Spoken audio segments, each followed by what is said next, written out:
Opa, senta aí que vem história, velho. Hoje a gente vai fazer um negócio diferente aqui. Vamos começar aí uma rotina de preparação para o Enem, mas claro, apoiando aí a campanha Adia Enem.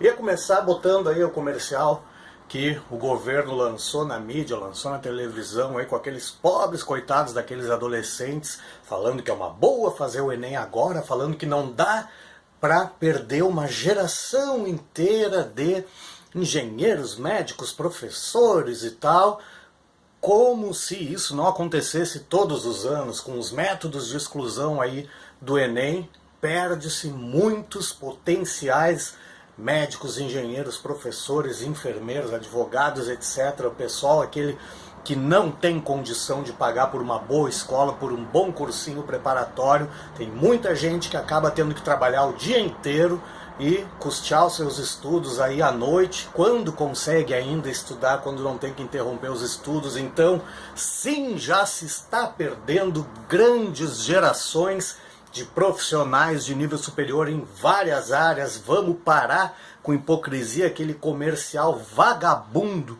aquele comercial hipócrita que o governo lançou na TV. Pena daqueles 4 elementos ali, daqueles 4 adolescentes que às vezes por um punhado de trocados, aí, por um punhadinho de dinheiro, acabam se submetendo a fazer aquele papelão na TV.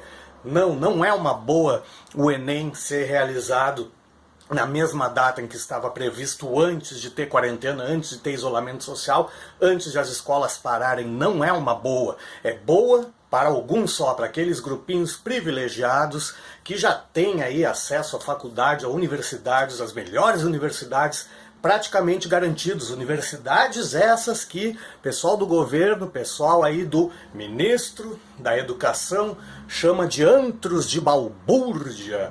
Essas melhores universidades, referência em pesquisa, as vagas já estão nas mãos daqueles mesmos grupinhos de sempre. Sim, aquele ministro da Educação que fala, que escreve, aliás, paralisação com Z, aquele mesmo que coloca ali que queria parabenizar um grupinho de estudantes brasileiros que ia na Olimpíada Internacional de Matemática, aquele mesmo que confundiu o escritor Kafka com o kafta, comida árabe deliciosa por sinal. Aquele mesmo que escreve pós-graduação sem hífen, aquele mesmo que escreve impressionante com C, é esse aí que decidiu que o Enem, para o bem daquele grupinho que ele representa, deve ser mantido na mesma data. Vamos fazer o que é possível aqui. A gente vai começar hoje com esse vídeo, uma série preparatória aí ao Enem, para quem mesmo, né, aluno de escola pública que não está tendo aula, por falta de condições, porque em escola pública a maioria das pessoas, uma parcela significativa das escolas públicas do Brasil não estão tendo aulas à distância por falta de condição dos alunos. Aluno de escola particular está tendo aula à distância, tendo aula online diariamente. Vamos fazer esse vídeo aqui para quem não tem essa condição de estar tendo aula diariamente, mas com sinal do vizinho, com alguma coisa aí, com celular consegue assistir essa aula. Vamos dar uma ajudinha aí. Vídeo de hoje a gente vai resolver questões aí de antiguidade clássica, também conhecida como antiguidade greco-romana. A gente vai começar uma série de vídeos então aí, pegando questões de Enem de 2009 até o presente, até 2019, até a última edição do Enem, né?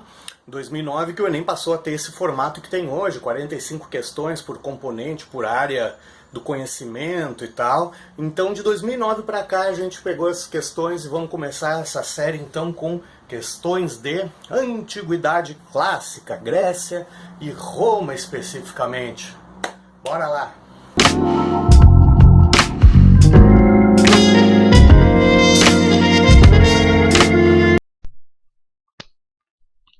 Opa, bora lá então, pessoal. Vamos começar então com esse estudo aí de o que é cobrado no Enem e como é cobrado.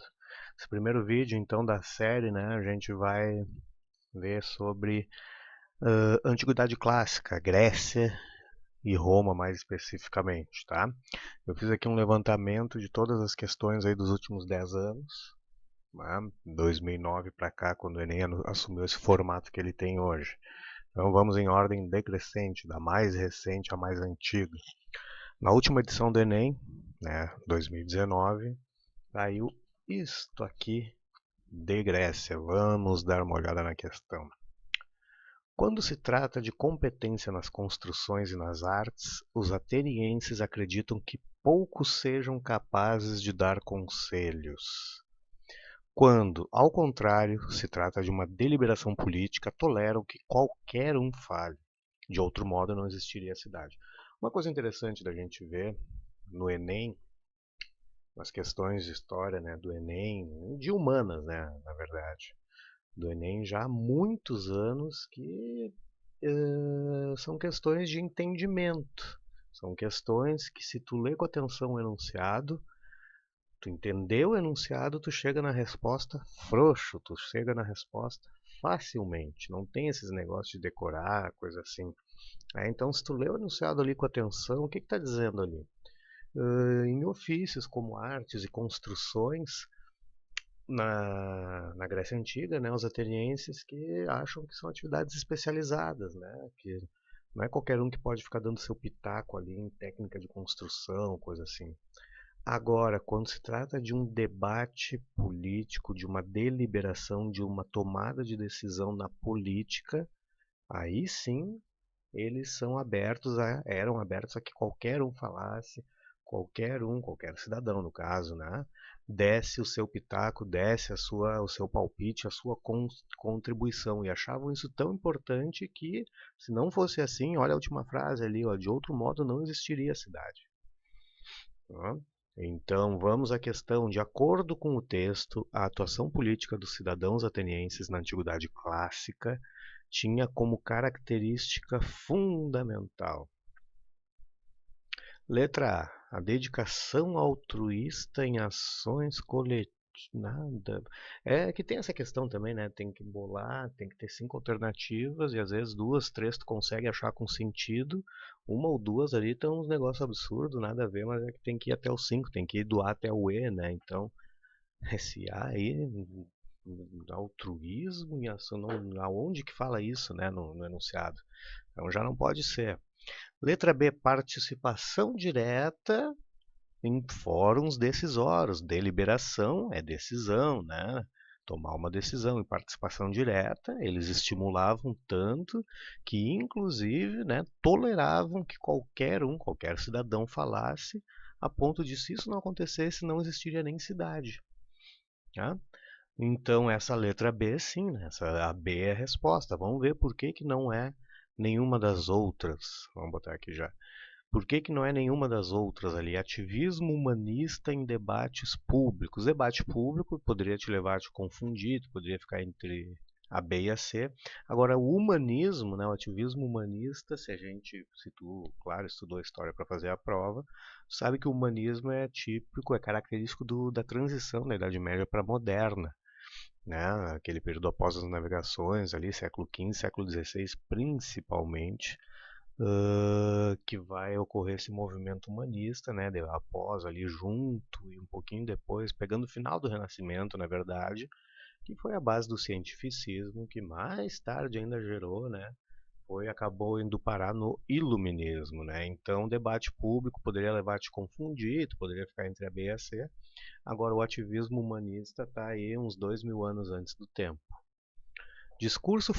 Letra D. Discurso formalista em espaços acadêmicos. Espaço acadêmico?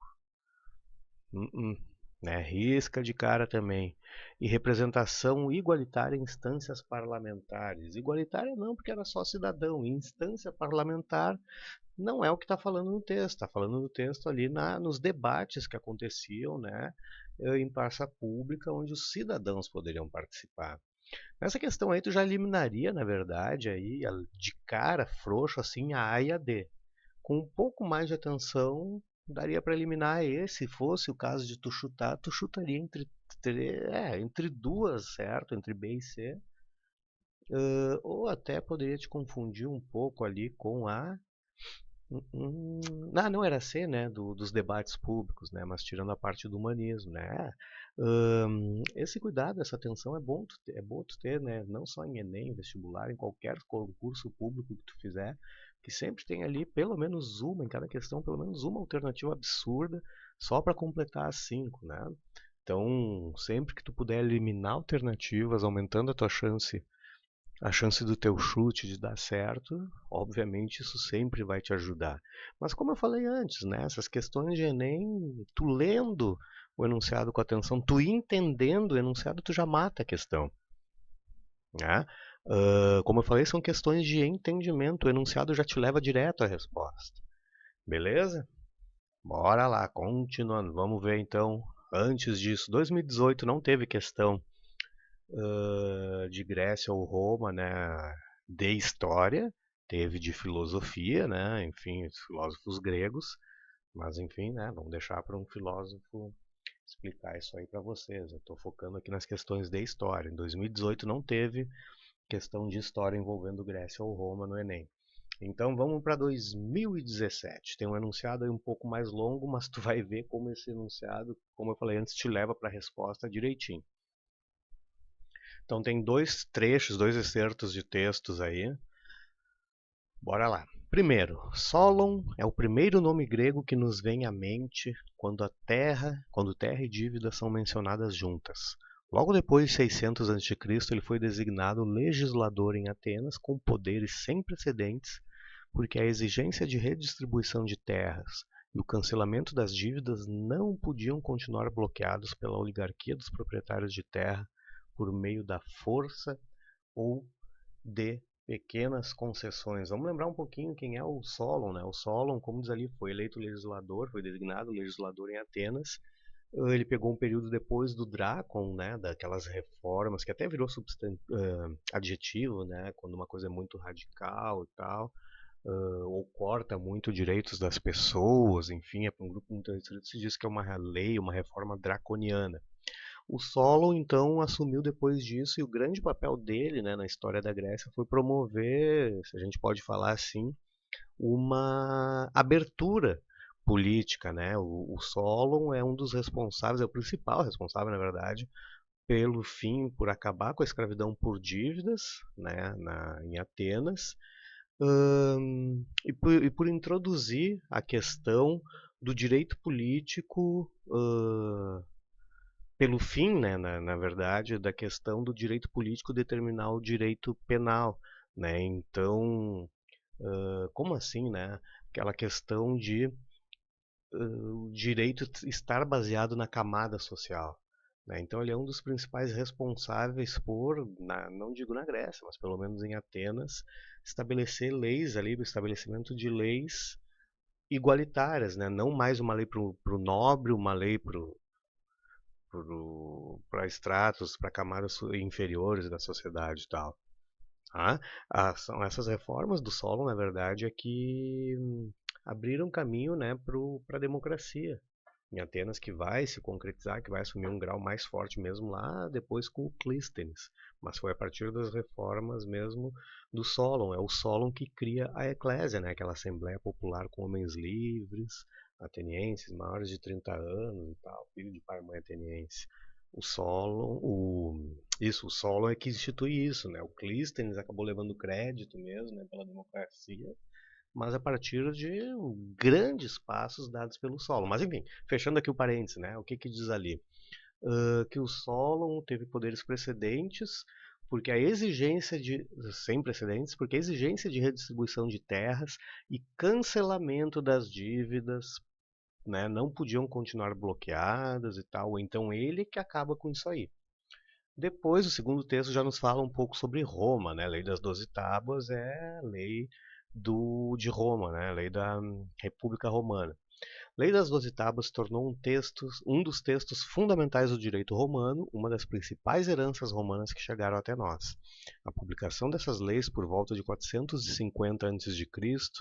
foi importante, pois o conhecimento das regras do jogo, da vida em sociedade, é um instrumento favorável ao homem comum e potencialmente limitador da hegemonia e do arbítrio dos poderosos. Os dois textos, trechinhos, né, de textos, estão nos falando mais ou menos da mesma coisa, né? Estão nos falando ali de como as leis foram mudando, o primeiro texto em Atenas, o segundo texto em Roma, na República Romana, como com o tempo elas foram mudando, passando a não mais privilegiar um grupo em específico, né? Nas duas civilizações, enquanto o direito foi oral, não foi escrito, isso a gente vê muito mais fácil em Roma,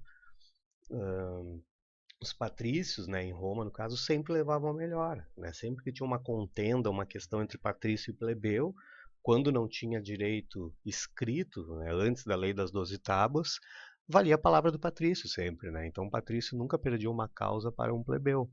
A partir do momento, então, em que a lei passa a estar, né, grafada, tá por escrito, não tem mais essas aí, né, de um grupo só se dar bem sempre. Então isso é que é a ideia central dos dois textos, se tu ler com atenção. E aí pergunta, né, a questão não podia ser diferente, né, o ponto de convergência, né, em que os dois concordam. O ponto de convergência entre as realidades sociopolíticas indicadas no texto, nos textos, consiste na ideia de que, letra A discussão de preceitos formais estabeleceu a democracia. A gente até pode falar nisso aí para a Grécia, tranquilo, mas para Roma jamais. Democracia em Roma, risca. Invenção dos códigos jurídicos desarticulou as aristocracias. Não desarticulou, elas continuaram existindo, mas tirou delas a prerrogativa de sempre estarem certas. Tá? Mas não desarticulou. Tanto que tanto na Grécia, tanto em Atenas, quanto em Roma, até o fim da história romana, existiram, continuaram existindo as oligarquias, continuou existindo o grupinho ali dos patrícios até o fim. Então, risca a letra B também. Letra C fala que é ponto de convergência dos dois textos, né? É a ideia de que a formulação de regulamentos sociais instituiu as sociedades. Isso equivale a dizer que antes de ter lei por escrito não tinha sociedade. A sociedade grega começa com essas leis, começa só ali com o Solon, e a sociedade romana começa com as leis das 12 tábuas. Antes não existia. Não faz o mínimo de sentido isso, né? E a letra D fala que a definição de princípios morais encerrou os conflitos de interesses. Esses conflitos em Roma continuaram até o fim da história romana, né? A lei das 12 tábuas ali é pela metade do século V antes de Cristo, o conflito entre patrício e plebeu continuou existindo até o fim da história romana.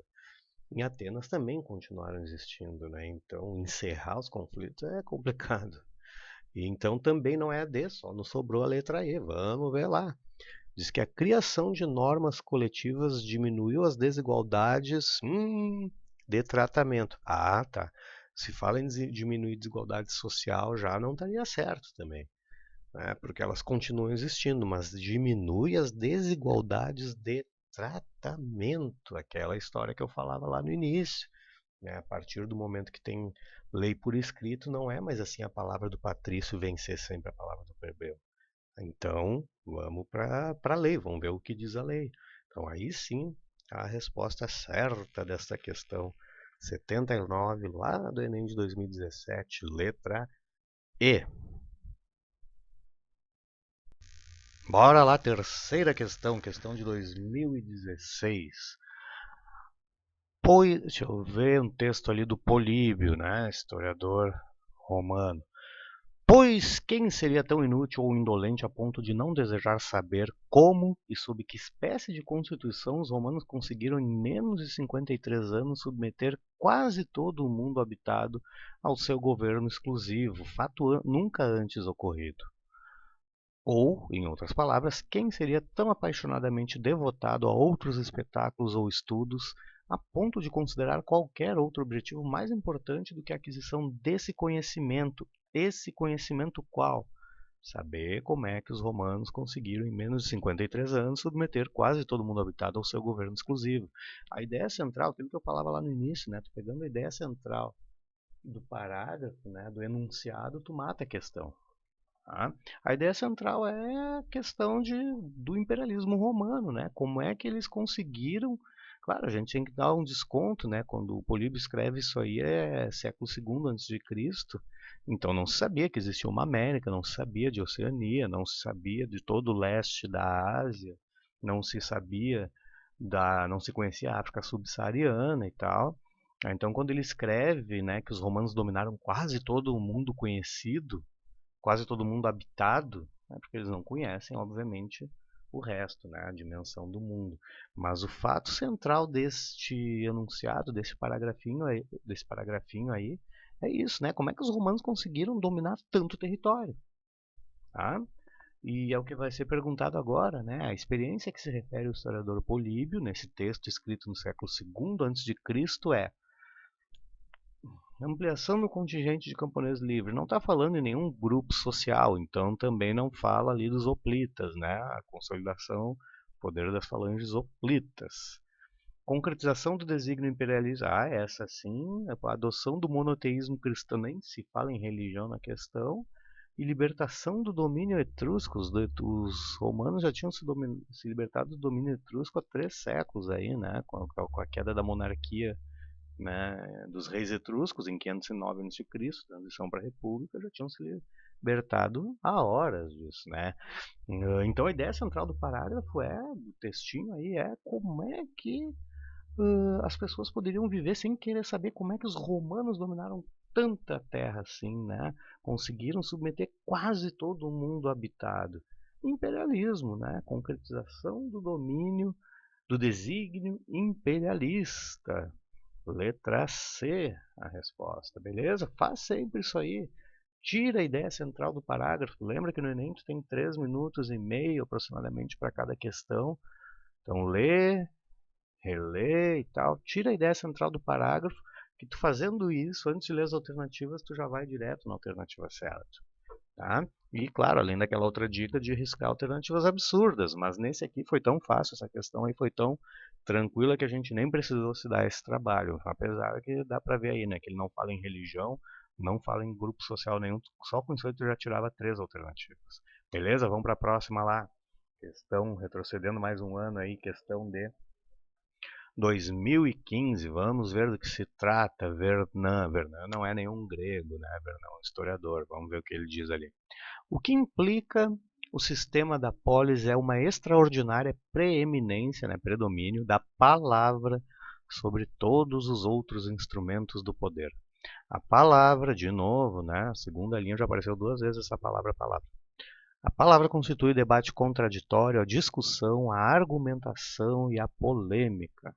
Torna-se a regra do jogo intelectual, assim como do jogo político. Então está falando aí da importância da palavra e de todo o resto que diz ali, debate, o contradizer, né, o debater, rebater argumentos, discutir, argumentar, enfim. Então, a essência, né, da questão aí deve ter alguma coisa a ver aí com palavra, com debate, com troca de ideias, discussão, com argumentação. Vamos ver o que pergunta. Na configuração política da democracia grega, em especial a ateniense, não dá para a gente generalizar a democracia grega, né? Então, em especial a ateniense. A ágora tinha por função, a ágora era aquela praça central onde aconteciam os debates, né? Enfim, já chegamos na resposta. A ágora tinha por função agregar os cidadãos em torno dos reis que governavam. Se fosse para agregar em torno de rei, não teria debate. Então já arrisca A. Letra B. Permitir aos homens livres o acesso às decisões do Estado expostas por seus magistrados. Então, o governo decidiu sozinho, o magistrado foi lá e expôs, né, colou as decisões, colou as leis. Então, não teria um parágrafo inteiro falando em debate, em palavra, em argumentos. Risca a letra B.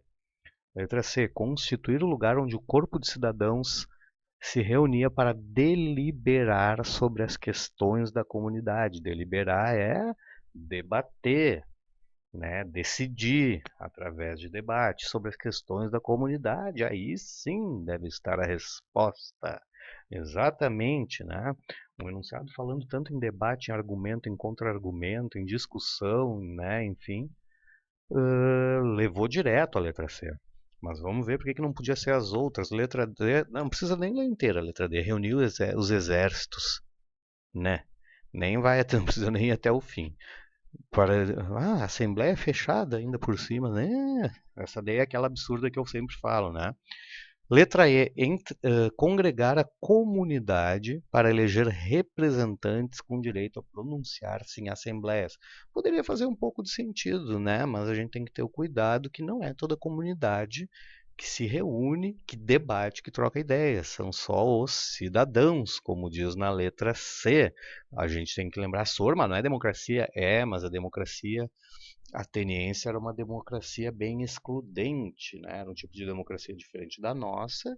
A nossa é representativa, a deles não, mas a deles era altamente excludente, né? Lembrando, mulher era excluída, escravo era excluído dos direitos dos debates políticos, não nascidos em Atenas eram excluídos também, né? Então, excluía mais gente do que incluía. Então, esses inclusos, esses que tinham direito ao debate, eram os chamados cidadãos. Eles têm esses direitos, não toda a comunidade. Beleza? Letra C, então. Bora lá então para 2014. 2014, questão 11. Vamos ver o que caiu naquela época, então.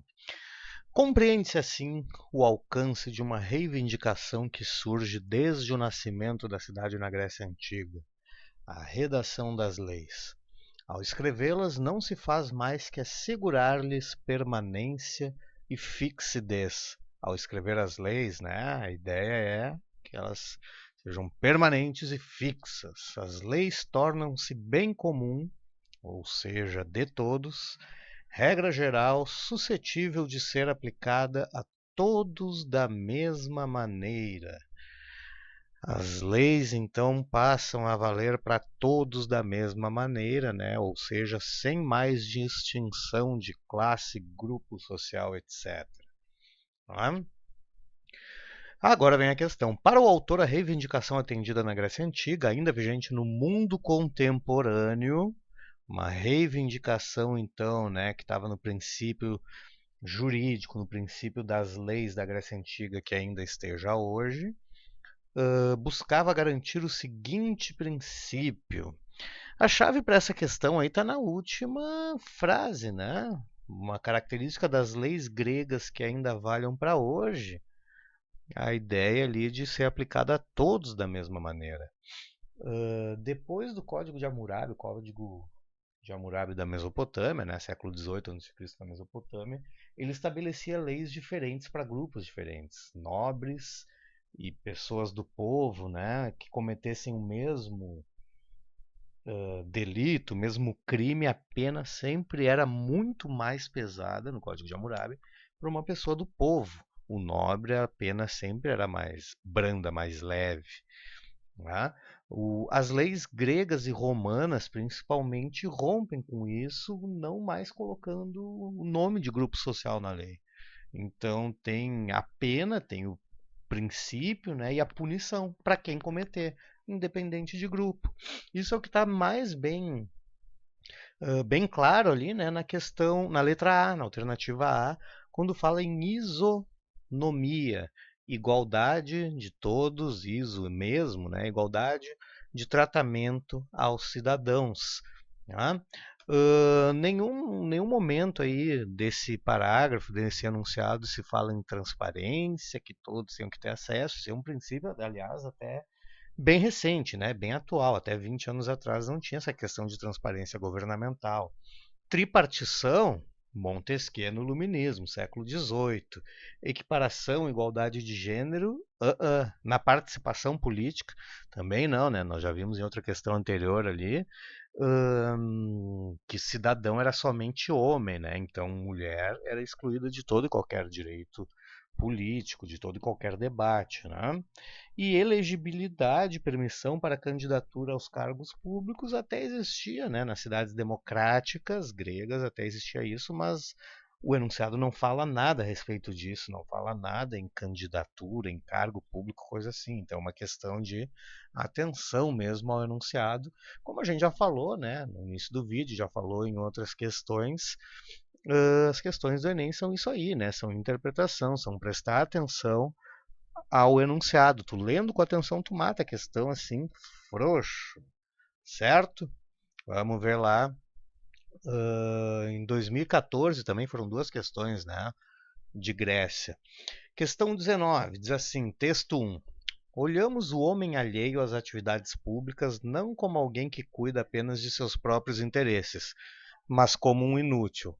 Nós, cidadãos atenienses, decidimos as questões públicas por nós mesmos, na crença de que não é o debate que é empecilho à ação, e sim o fato de não se estar esclarecido pelo debate antes de chegar a hora da ação. Olha só, o homem então, por esse primeiro texto, né, do Tucídides, por esse primeiro texto, o homem alheio às atividades públicas, o homem que se torna alheio, que não participa, que não liga para as atividades públicas, é um inútil.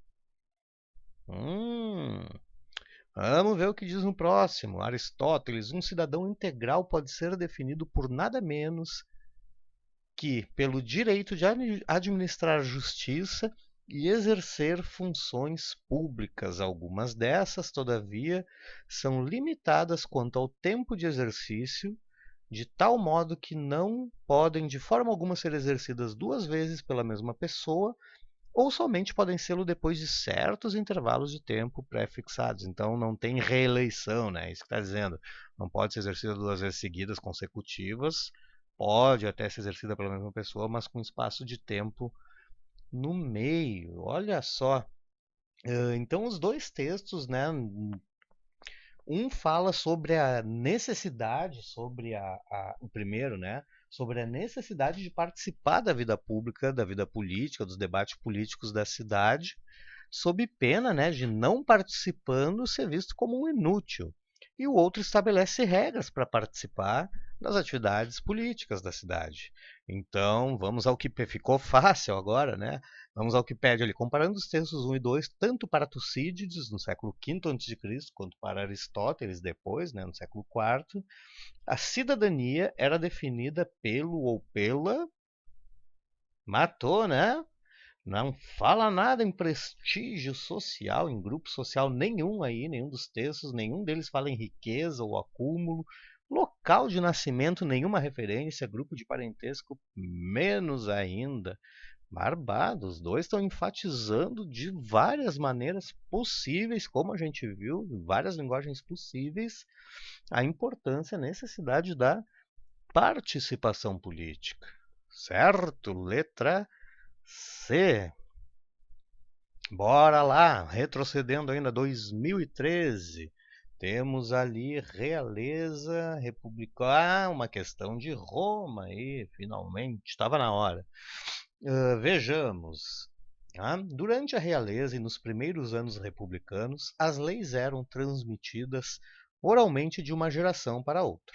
A ausência de uma legislação escrita permitia aos patrícios manipular a justiça conforme seus interesses. Em 451 a.C., porém, os plebeus conseguiram eleger uma comissão de 10 pessoas, os decênviros, para escrever as leis. Dois desses 10 decênviros, né, viajaram para Atenas, na Grécia, para estudar a legislação de Solon. Falamos em outra questão antes, lá mais para o início do vídeo ali, da importância do Solon, né, na democracia ateniense. Tá? Buenas. Então, esse textinho, esse enunciado aí está nos dando uma ideia, né, sobre como que os romanos se prepararam, né, para preparar leis, para preparar suas próprias leis e tal, né? 451 está perto ali da publicação da Lei das 12 Tábuas, né? Então está dizendo aí que eles fizeram um estudo para isso, inclusive com alguns tendo ido viajar para a Grécia para conhecer melhor. Buenas, vamos ver então o que está perguntando, né? Que só ali no em cima no enunciado não dá para ver. Vamos ver então qual é a questão. Diz assim: a superação da tradição jurídica oral no mundo antigo, descrita no texto, esteve relacionada a. Então, quando a superação da tradição jurídica oral, né, quando se abandonou aquela história então da palavra do patrício valer, patrício versus plebeu, né, patrício ganha sempre, quando se pensou nessas leis escritas no Código das 12 Tábuas, Lei das 12 Tábuas, né? Isso esteve relacionado a quê? A letra A fala em adoção do sufrágio universal masculino. Querido, sufrágio, e ainda por cima universal, a gente está em Roma, tá? A questão é de Roma, estamos falando de Roma, não tem essas aí de voto, de eleição. Tá? Esquece. B. Extensão da cidadania aos homens livres. Aí sim, homens livres passarem a ter direitos. Boa, boa, boa. Vamos ver se é isso aí mesmo. Nos dá essa certeza quando a gente lê ali. Mas, seguindo aquele princípio, né, que a gente falou em outra questão antes, tu vê como quando tu fica na dúvida, tu consegue eliminar a alternativa A, tu já elimina de cara, né, velho? Sufrágio universal masculino em Roma, tu tá até louco. C. Afirmação de instituições democráticas. Se tu eliminou a A para se tratar de Roma, a C tu elimina mais rápido ainda. Democracia em Roma, tu tá até louco. Letra D fala em implantação de direitos sociais. Tá, podia ficar em dúvida. E a letra E, tripartição dos poderes políticos. Vimos na questão anterior, eu acho que foi, né? Que isso aí de tripartição de poderes políticos é século XVIII, é iluminismo, é Montesquieu, é uns 2.300 anos depois disso aí. Na dúvida, a gente já eliminou então letras A, C e E. Estamos entre a B e a D. A questão fala em leis. Né? Direito social, embora tenha a palavra direito antes, mas direitos sociais vão além da esfera das leis. Né? É um outro código, seria uma outra jurisdição. Né? Mas a questão mesmo de buscar formular leis mais justas para que não fique só um grupinho, né? Não fique só os patrícios mesmo no poder, então que esse direito de cidadania seja estendido a mais gente, a mais pessoas. Então isso aí mesmo é que, né, caracteriza, isso é o que explica então este enunciado e essa preocupação dos romanos. Certo, letra B, B de bucéfalo. Ai, que é isso? Não conhece o bucéfalo? Joga lá nos Googles depois. Bucéfalo é o cavalo do Alexandre Grande, Alexandre Magno, Alexandre da Macedônia, o cavalo de guerra. Tem grandes lendas aí em torno a respeito do Bucéfalo, né? Diz que foi o pai dele, o Filipe, que comprou o cavalo, que nunca conseguiu montar, que era muito feroz, que era muito indócil e tal, e o Alexandre conseguiu montar e virou o cavalo preferido dele. Mas depois tu joga lá nos Googles lá. Vamos ver a próxima questão. Retrocedendo. Opa, deixa eu ver. 2013 para 2009, olha ali, ó. Passaram-se aí 3 anos sem cair a antiguidade clássica no Enem. 12, 11, 10. Então lá em 2009 que caiu. Vamos ver qual é a situação aí. Aristóteles, deixa eu ver. Ah, não, não. Tá citando Aristóteles, mas é Van Acker, não é o texto dele. Vamos ver o que diz ali. Segundo Aristóteles, na cidade com o melhor conjunto de normas e naquela dotada de homens absolutamente justos, os cidadãos não devem viver uma vida de trabalho trivial ou de negócios. Esses tipos de vida são desprezíveis e incompatíveis com as qualidades morais. Tampouco devem ser agricultores os aspirantes à cidadania, pois o lazer é indispensável ao desenvolvimento das qualidades morais e à prática das atividades políticas. Olha só! Então está dizendo aí, traduzindo, né? Quando tu lê com atenção, lembra que eu falei, né? Mais pro início do vídeo lá também. Tu tem aí em torno de 3 minutos e meio por questão. Tá? Esse parágrafo aí, essa citação, essa referência ao Aristóteles está nos dando a ideia, né, que na verdade é do Aristóteles, de que um cidadão que se preze, né, na Grécia não pode trabalhar, não é chinelão.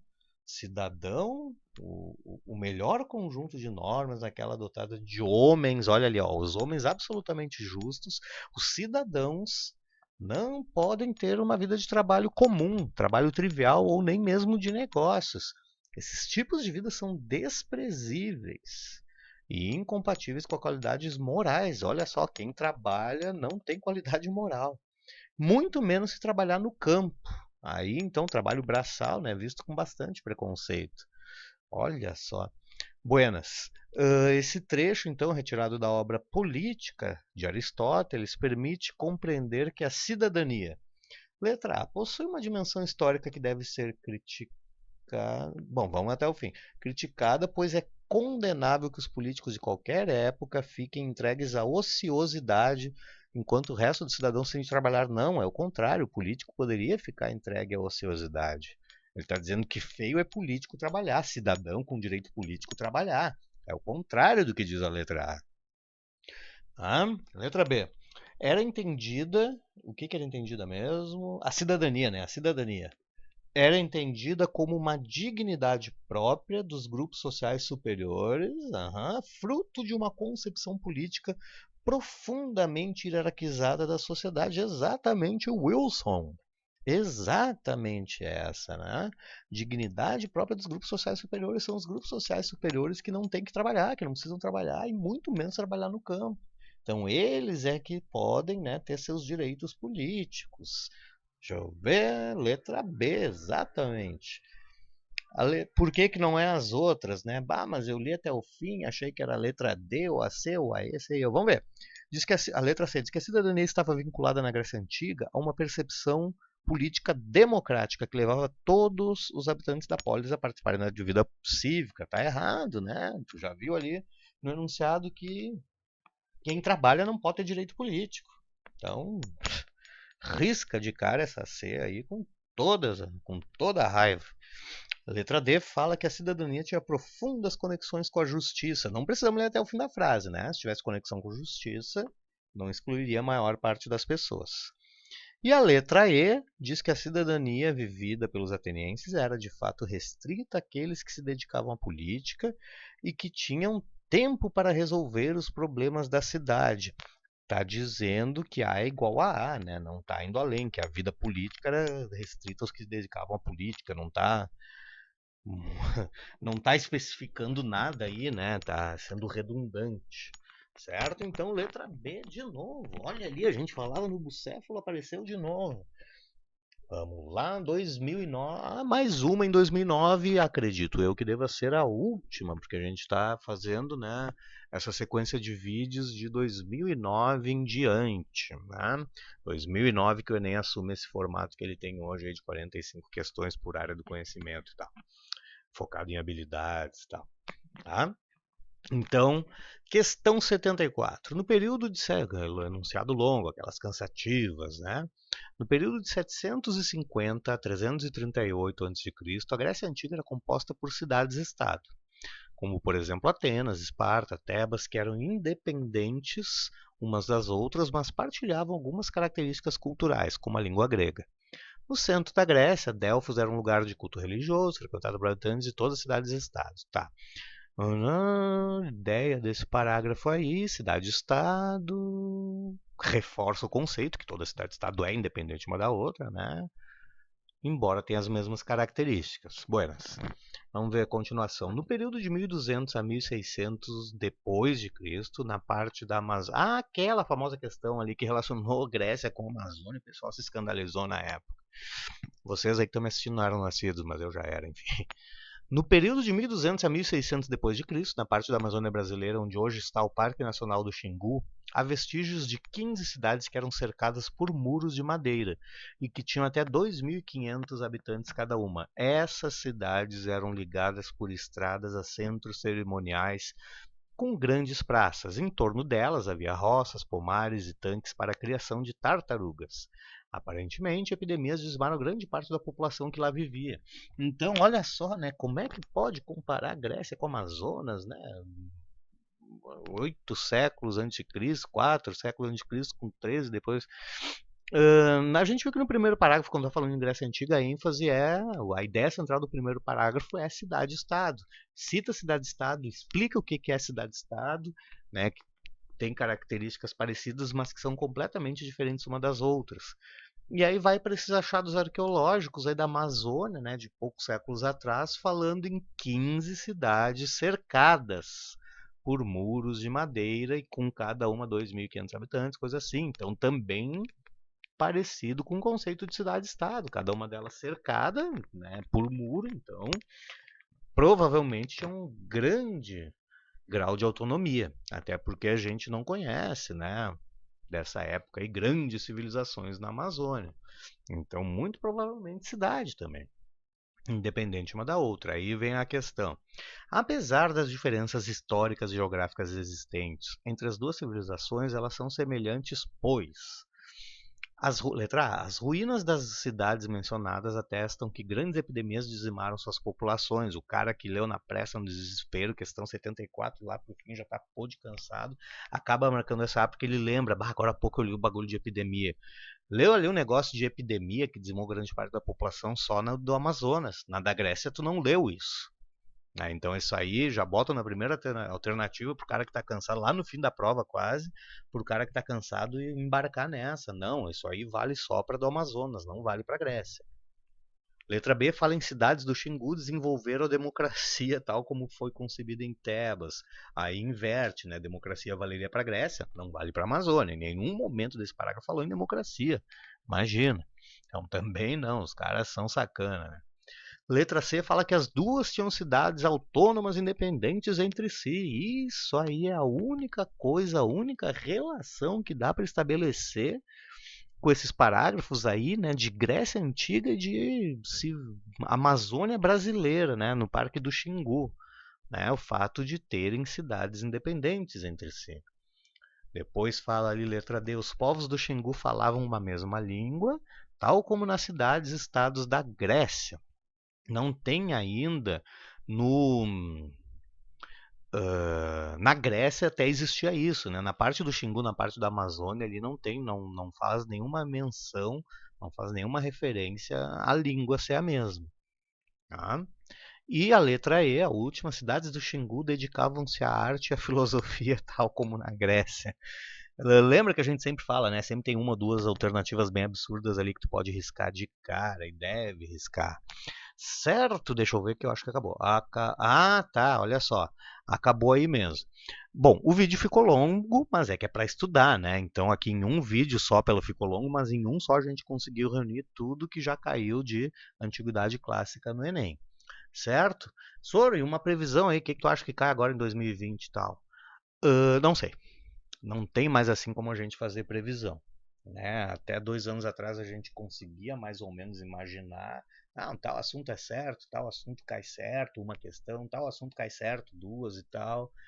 Não tem mais como a gente fazer esse tipo de conjectura, né, com a equipe de pessoas que ficou responsável aí pela organização do Enem, né, no governo, enfim, essa equipe de lunáticos ali não dá mais para fazer previsão nenhuma, né, enfim. Vamos ver então o que a gente tem de concreto, de palpável. Nós temos ali, ó, vamos de baixo para cima, tá? 2009 nós tivemos duas questões de Grécia e Roma, né, de antiguidade clássica. 10, 11, 12 não tivemos nenhuma.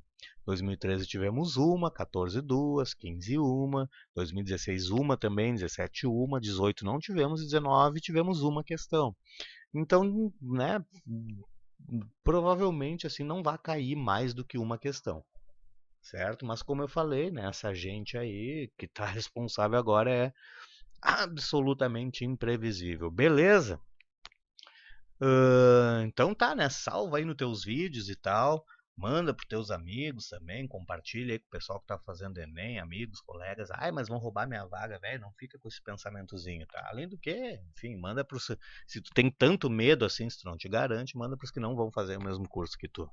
Certo? O importante só é a gente dar uma democratizada aí nesse acesso aí ao conhecimento, nesse acesso aí, né? Nessa preparação aí para esse concurso nacional. Beleza? Até o próximo. Enfim, era isso por hoje. Curtiu aí embaixo aí? Mas curtiu o vídeo também? Curtiu o formato? Manda aí pros teus amigos, velho.